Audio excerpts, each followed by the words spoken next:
Something I'm very interested in is just, a lot of the time we want things out of life. We chasing, we healing, we doing the work. And sometimes we just don't get what we want, or at least in that period or the Mm. phase we in. So I want to know, how do you deal with not getting what you want? Mhm.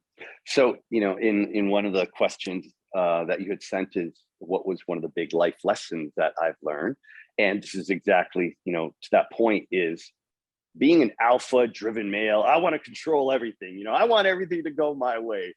I'm the boss because I need to, make sure I can control the circumstances. And the reality is we can't control anything. We're never in control. And it's taken me a while to really trust and surrender and just believe that we may not get what we want, but we always get what we need. And that sometimes when we don't get what we want, it's actually what serves us best, because the universe, God, source, is always looking out for our best interest and is always guiding us. So even when things don't work out, it's important to step back and say, okay, what is there for me to learn here?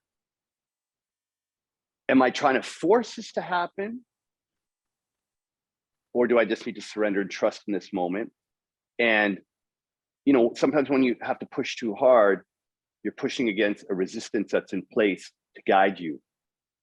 And that's when it's important to tap into your intuition and just ask, why do I really want this so bad right now? Is it ego or fear that's driving me? Or is it time to just surrender and let it go? And I took a big leap of faith when I left Toronto. I moved to Costa Rica, walked away or exited from many of my businesses back home to start all over. And I didn't know what it was going to look like. I was starting a new career that I was completely new at. And it took a lot of trust and faith that I'm stepping into something that I believe is my true calling. And no matter how it goes, it's going to be a beautiful journey. And there are times things didn't work out, like the pandemic came along and I didn't have any retreats for 2 years. And there's nothing I can do to change that circumstance. Was I disappointed? Absolutely.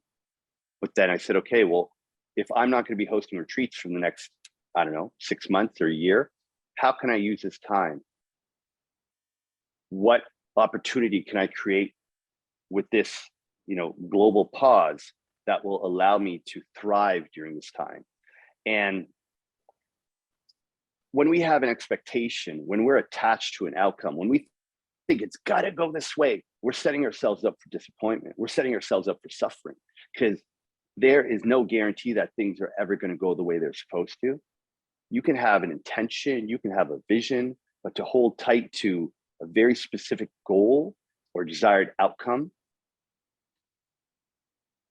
is, I feel, not the healthiest way to take things on. So when things don't work out the way I hope they would, I just trust that it's happening for a reason. There's something else for me to learn here. And it also is a great learning opportunity for myself to say, okay, how am I responsible for this not working out? What could I have done different?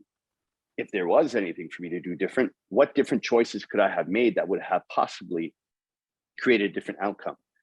So I also treat it as a learning opportunity to see where is there room for me to grow through this situation that's happening right now, and not let myself get down on it, knowing that tomorrow is a new day and I'm a powerful manifester, so I can create anything I want. Oh, that's incredible. You mentioned a word which I think is so important, but I also think it's a very misunderstood word. Mm. What is the difference between surrender and complacency? Hmm. So surrender is having trust while still being committed. It is knowing that your heart is still in it. It is still something you desire,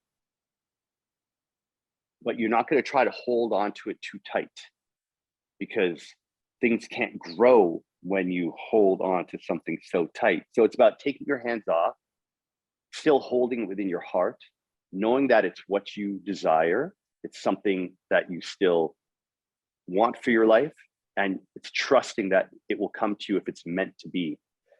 Complacency is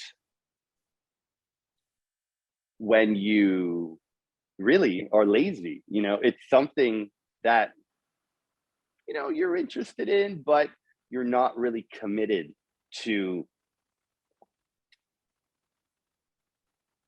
seeing it through in the long term, whatever that may look like. It's about not being consistent. It's about taking the easier route, taking the easier option, because sometimes surrender can be very difficult and a lot of work, but it's that trust that it's going to come to you if it's meant for you. Whereas complacency is almost, I would say, being irresponsible, being negligent, not being intentional, not really being committed to what you want. It's just about really laziness, I would say, for sure. Yeah. I love that. That's a great differentiator, I think. Mhm. And you speak about being a powerful manifester, and I love that terminology. And you also said a quote now, which I really love, which is, "What's meant for me, will never miss me, or it will always find Mhm. me." Mhm. So between those two, right, when you're really trying to manifest something, and then you also feel like, you know what, if it's meant for me, it will come to me. Like, how do you Mhm. strike that balance between doing and exerting and wanting? Because I think it also speaks into the surrender element of it, and also Mhm. not insisting that exactly what you're trying to manifest is what's for you. Mhm. Sure. So all the things I've manifested in my life have always started with me being able to tap into the experience, the moment of having what it is that I want, being able to see it, smell it, hear it, feel it, and just see it in my mind's eye and connect with the emotion, the excitement, the joy of having that thing, that moment, that experience. Being intentional by taking inspired action that is aligned with moving in that direction, but at the same time, not being too rigid. I've been very structured and very rigid and very committed to many things in the past. And as I said before, when you're set on a certain expectation, you're going to face disappointment. But when you have an intention and you have a vision and there's something you feel in your heart, it's what you want, and you can see it when you close your eyes, you can feel it, and it inspires you to take action that take you in the direction. That is all part of the manifestation process, where calling it in without trying to force it, trusting again that you don't know exactly how you're going to get what it is that you want, but it is coming to you. Because again, if you are so set on it's got to happen this way, then you're leaving no room for the universe to bring it to you in whatever way the universe chooses to. Whether it's a partner, whether it's a new job, or a new opportunity. It's important to set the intention, take inspired action, but then not try to almost overthink it or force it. And that's where I think, again, trust and surrender is required, because you can't just have this vision or idea of what you want and just, okay, yeah, universe is going to give it to me, it's going to come. I would say that would be more on the complacency side of things, without taking consistent action.